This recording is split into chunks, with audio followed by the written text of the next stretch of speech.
Hey guys, Matt here coming to you with another coronavirus update. I have been on quarantine now for 10 days. This is February 11th. I have come from the city of Ningbo. I'm here with my family and we are sweating out the quarantine period. I have a whole lot to cover. Updates on the extended period of time that the virus can be asymptomatic. A bunch of news from the WHO, quarantine updates, some updates from my friends back in China, and I'll cap it off with some fun stuff at the end. So without further ado, let's get started. So first, a quarantine update.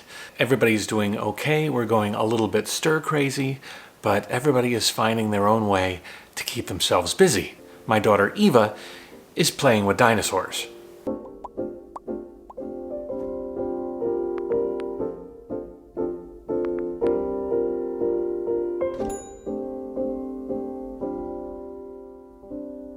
Where's the Triceratops? Where's the Triceratops? Where's the Brontosaurus? What about the Stegosaurus? Where's the Stegosaurus? I got Eva one of these on Amazon. Like super realistic. I wish I had one of these as a kid. This is her favorite dinosaur, Tyrannosaurus Rex. Mouth opens up. Rawr. Man, that girl loves dinosaurs. She loves them, and she knows them quite well. Annie, on the other hand, is keeping herself busy with cooking.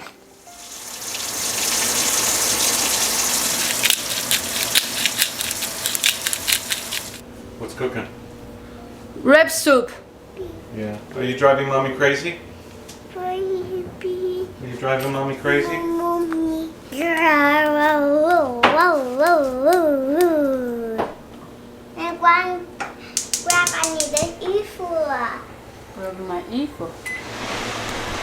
You like this kitchen? It's nice to have a big sink. In China, our sink is like this big.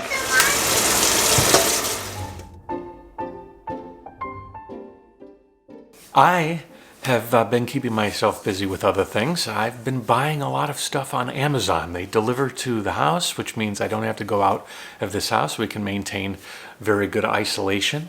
And I'm buying all manner of things. Want to see my latest? I bought this. Does anybody know what this is? This is a DITA. Now, Eva and Annie are asleep, so I can't exactly play it for you. But a DITA is a Chinese flute. I played it in China for quite a bit, and I didn't bring my DITA from China, so I decided to buy this one. I'm not going to blow it, it's too loud. But a DITA is special because it has a dimu, which is a piece of bamboo, like a very thin piece of bamboo that goes over this hole right here, so it gives you a very unique sound. It's quite beautiful. Anyways, yeah, so I have my DITA, so that'll give me a little hobby to do in between making videos and playing with Eva and her dinosaurs. Beyond dinosaurs, cooking, and DITAs, it's an onslaught of information. Let's start with some statistics. The latest numbers from the Johns Hopkins statistics website, 45,183 total confirmed cases globally, 1,115 total recorded deaths, and total recovered of 4,824. Can we trust all the numbers in China? Probably not. But this is what we have, and so that's all we have to go on. So you can build just some general ideas of what the pacing is and things. On an extremely dour note, I've been seeing some horrible images of the interior of the quarantine facilities where they're putting people in close quarters together in bunks. 里面又没有厕所，又没有药吃，又没有开水，上厕所还要在外面200多米以外，外面下着大雨。本来指望进了医院好了的，这还搞拐了，全都是这种病人。If any people were to be sick in that quarantine facility, they're basically getting everybody sick. But let's distance ourselves from that and continue with the new news. So the WHO came out and had a press conference today. It seemed like a lot of fluff, to be honest to me. They were just talking and thanking this country and thanking this, and it just seemed a bit fluffy. But there was a couple of notable moments in it. One is they have named the virus, so it's not the coronavirus, it's not the Wuhan virus. It's called the COVID-19. So COVID-19. So that is the official acronym for this strain of the coronavirus. For those of you that don't know, there was a cruise ship that left Hong Kong and was headed to Yokohama in Japan, and it broke out with a few cases of the virus, and now there are 174 cases as of my last check on this cruise ship of 3,600. I gotta imagine there are some scared souls on that ship, and there's some people on board that are old and actually have pre-existing conditions, which puts them as prime targets. The people that are affected in the worst ways are the ones with pre-existing conditions and that are elderly. And that is a prime demographic for people that want to go on these cruises.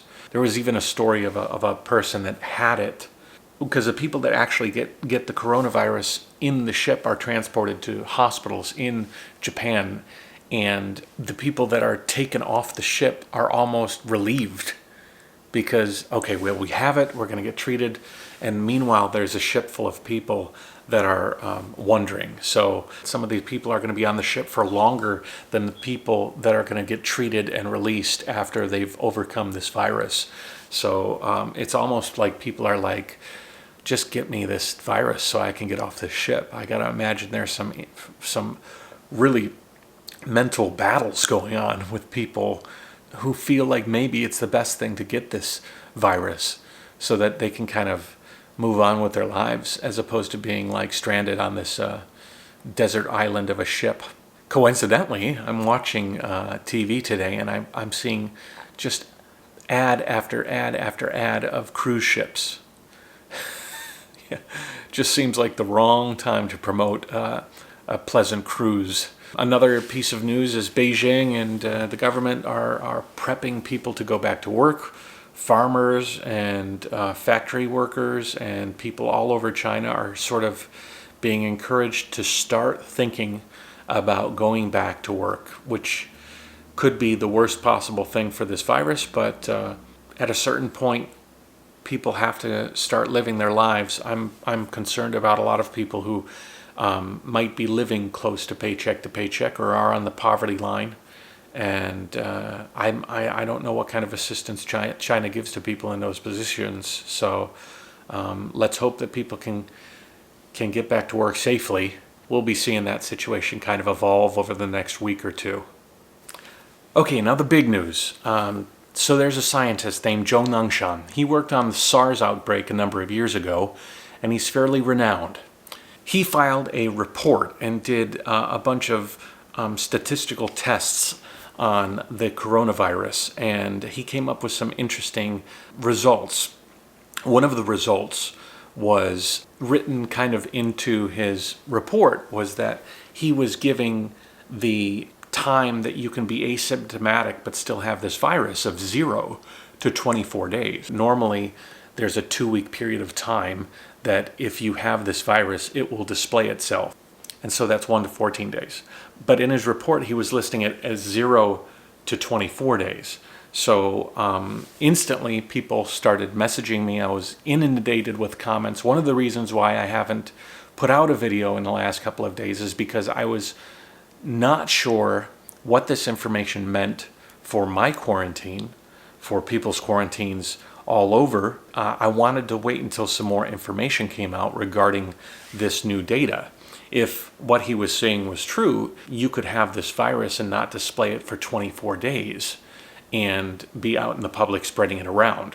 It was a worrisome conclusion that he had, but it was also a very strange one, because it's a really long period of time to have a virus and not be able to not have it express itself in the form of symptoms. Up until this guy's report, everything was saying 1 to 14 days if you're not showing it, you don't have it. As it stands right now, we're all very healthy. We're good to go. We're having no ill effects or any shortness of breath or anything. One thing the report did say is that the median time for people to express symptoms after getting the virus is 3 days. So most people will have the virus after 3 days. They'll express the symptoms and then they've got it. Some sort of pneumonia, shortness of breath, fever, these sorts of things. The majority of the cases so far are within that 3-day mark. As you get farther away from that day 3, the amount of cases that express themselves later and later reduce. So I was concerned. We flew here from Ningbo, and so our kind of time clock started as soon as we got off the plane here in Chicago. We're very confident that we don't have this virus. We've gone through as many precautions as possible. We've voluntarily quarantined. It wasn't asked of us to quarantine. We just kind of thought it would be the responsible thing to do to wait out these 14 days without interacting with anybody and make sure that we're not expressing any symptoms. So we waited, and we just have a few more days until the 14-day quarantine period is up. And then this news comes out. So I wanted to make sure that I understood what that meant. In the WHO news conference today, a question was asked of the panel, and the response was quite interesting. A very long incubation period can reflect a double exposure. We take exposure as a proxy for infection. So we assume this exposure led to the infection. We've seen this in Ebola, when we've seen very long incubation periods, and then when we investigate, we find, oh no, there was a second exposure a week later or 2 weeks later, and that's when the actual infection occurred. So there very often can be outliers, and they can be because of the recording of the exposure. So we need to be really, really careful when we look at outlier figures. So before we go any farther, that Dr. Michael Ryan guy, doesn't he look and sound exactly like General Brigham from The Edge of Tomorrow? That movie with Tom Cruise where he travels like Groundhog Day, goes back and forth through time? So at this point, WHO is not considering changing anything, but we will consult further and more widely as we always do. You misunderstand, Major. I didn't ask you here to sell me. I want you to sell the invasion. We'll have to check that out and come back to you. It sounds strange. You ship out to the coast in 1 hour. Your camera crew is standing by. You'll be on the beach with the first wave. First wave the beach, you mean the front? Am I right? That's crazy, right? Anyways, back to the topic. So he's saying that what you could have is a reinfection. So the person has the infection, goes 10 days without expressing it, and then at the end of that gets reinfected and then extends out. And he compares it to Ebola, like he's had Ebola cases like that. Upon other research, I went on YouTube, I looked it up, and there's another good explanation out there that somebody kind of explained it better than what I'm doing right now. So what we mean to say there's an infection that occurs here on day 0, and then there's an incubation period here of, let's say, 10 days. And then there's another repeated one, and this one may not cause symptoms, but this repeated one may cause symptoms. And that will be another incubation period. And then, let's say this one happens to be 14 days. And then symptoms occur. And so they can clearly identify this as one of the potential infection periods.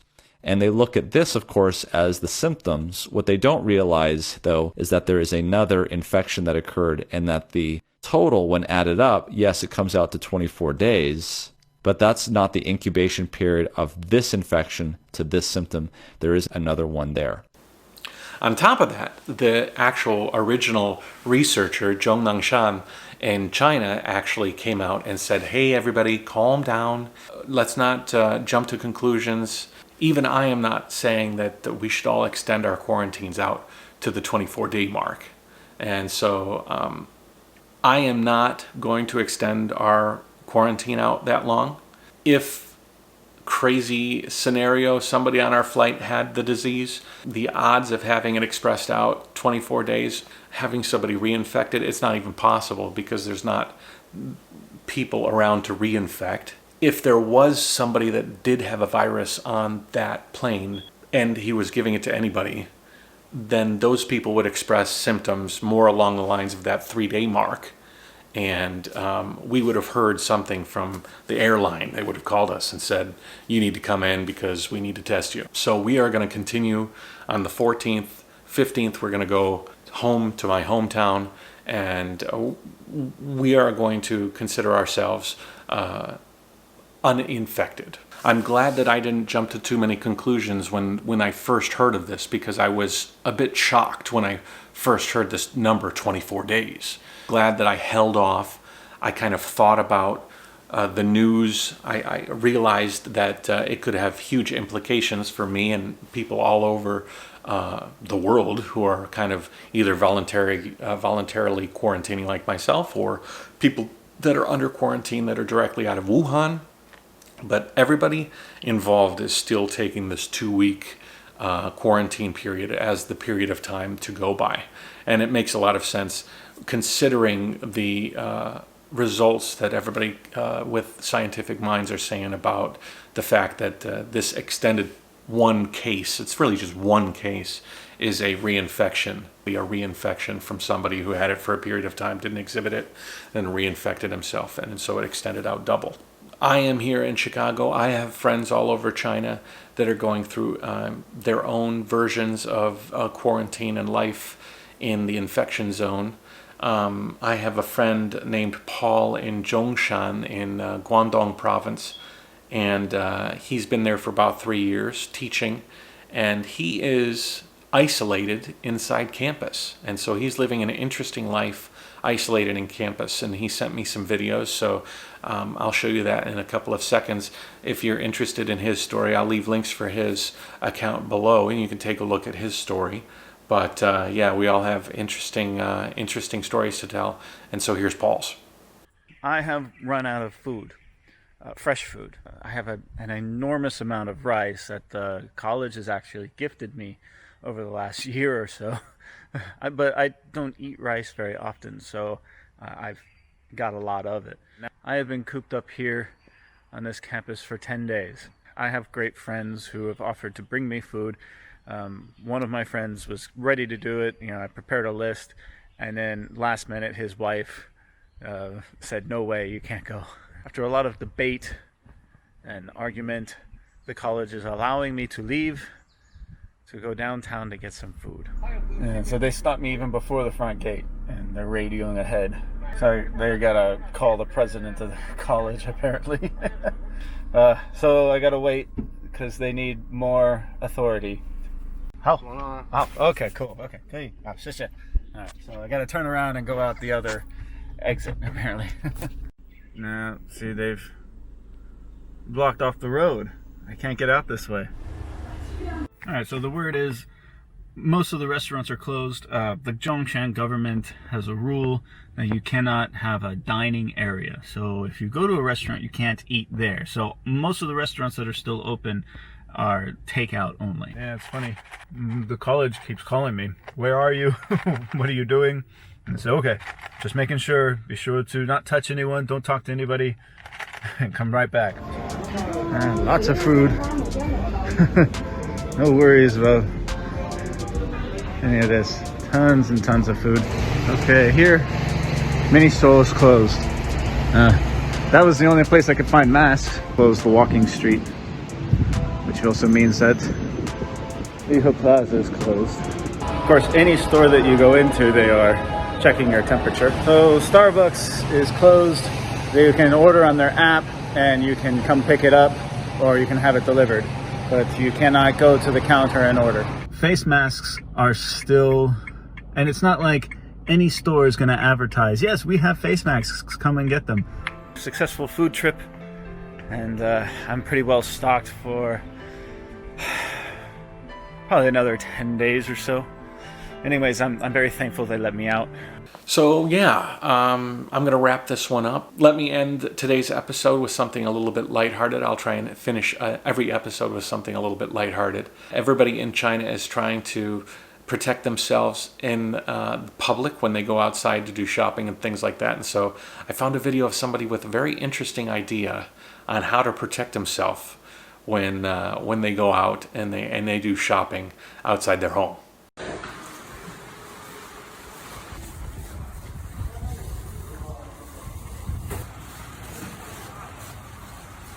还要买矿泉水。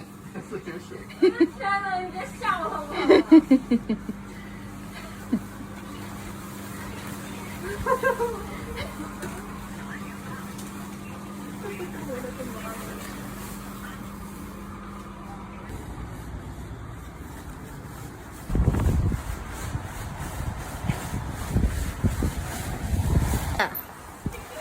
而且戴了口罩。来冲起来，冲起来，好看一点。好了，谢谢。